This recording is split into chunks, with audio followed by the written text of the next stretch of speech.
Hi, Shanithya. So I'm not sure exactly what you're doing when you're posting your blog. I still don't see your blog posts on your website. I see some links to download your story, but I already have those files.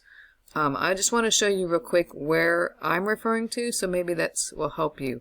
Right now I'm looking at your site. I have a website, so if I go up here, it's going to show me my sites, but this should show you where you need to go. So you just go up to, if you're on your website, you should have your admin view. This should be familiar to you.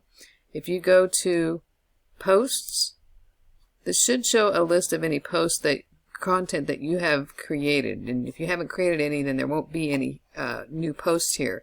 But if you want to create a new post, you should go to write. I think this is probably cutting off a little bit, but there's a little button here that says write. And you can write a new post for your blog.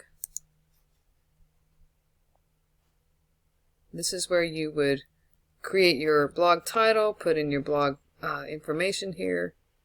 Sorry, this looks a little fuzzy here. You can skip all this extra ads here, but basically you're just adding your content here, and then you would save it. And you can change your settings over on this side, whatever you want to do. And when you save it, it will create a new URL for whatever blog title you give it. It'll actually put those words in this URL here. This is the version that you'd want to create. And it shouldn't be something that you have to download. So I hope this helps you, at least gives you some direction on what you need to do to create the actual blog posts.